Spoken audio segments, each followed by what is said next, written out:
హర నమః పార్వతీపతే హర హర మహాదేవ హర అవధూత చింతన శ్రీ గురుదేవ దత్త గంగా మాతా కీ జై కాశీ విశ్వనాథ భగవాన్ కీ జై.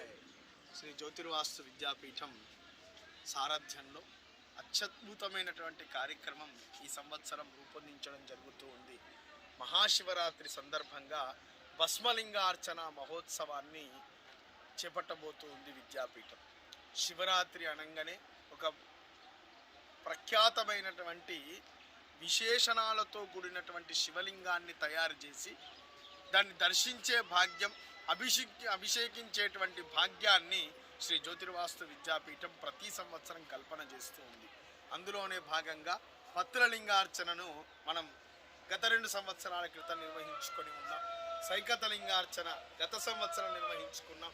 ఈ సంవత్సరం మార్చి 8వ తేదీ రోజు 2024 మార్చి 8, 2024 శివరాత్రి సందర్భంగా భస్మము చేత అపురూపమైనటువంటి 20.3 అడుగుల ఎత్తు కలిగినటువంటి భస్మలింగార్చనను శ్రీ జ్యోతిర్వాస్తు విద్యాపీఠం తలపెట్టి ఉన్నది. అటువంటి భస్మ సేకరణ నిమిత్తమై భస్మాన్ని ఎట్లా తయారు చేయాలో ధర్మశాస్త్రం తెలిపి ఉన్నది. ఆవు పిడకల చేత ఆ తయారు చేసేటువంటి ప్రాంతము అతి గొప్పగా ఉండాలి. మొట్టమొదటి అందులో భూతిరైశ్వర్యం, భస్మము చేత ఈశ్వరుణ్ణి అర్చిస్తే ఏం కలుగుతుంది అంటే అష్టైశ్వర్యములు మనకు ప్రాప్తి అవుతాయి. అందుకనే కలియుగములో అవిముక్తపురమైనటువంటి కాశీ పట్టణంలో సాక్షాత్తు విశ్వేశ్వర స్వామి వారి యొక్క దివ్య పాదారవింద సన్నిధిలో గంగా పక్కన ఉన్నటువంటి అతి పవిత్రమైనటువంటి 36 ఘాట్లు, ప్రాచీనమైనటువంటి ఘాట్లలో ఘాట్ అంటే అక్కడ ఒక శక్తి. ఏ శక్తి అని అంటే ఒక్కొక్క ఘాట్కు ఒక్కొక్క పేరు ఉంటుంది. బిందు మాధవ ఘాట్లో మనం ఉన్నాం. సాక్షాత్తు బిందు మాధవ స్వామి వారు ఇందులో వేయించేసి ఉన్నారు అక్కడ దేవాలయంలో. అట్లా ప్రతి ఒక్కటి కూడా ఒక్కొక్క ఘాటుకు ఒక్కొక్క ప్రత్యేకత ఉంది. అందులో మొట్టమొదలు 24 ఘాట్లని, తర్వాత 36 అని, తర్వాత 64 అని, ఇప్పుడు ప్రస్తుతం 80 అని, ఇట్లా ఒక్కొక్కటి వృద్ధి అవుతూ ఉన్నది మన కాశీ పట్టణంలో. అందులో సవిధి విధానంలో 36 ఘాట్లలో భస్మ తయారీని చేసింది శ్రీ జ్యోతిర్వాస్తు విద్యాపీఠం. విద్యుబాధవ ఘాట్, పంచగంగా ఘాట్, అదేవిధంగా దశాశ్వమేధ ఘాట్, 10 అశ్వమేధములు జరిగినటువంటి యాగస్థలము దశాశ్వమేధ ఘాట్.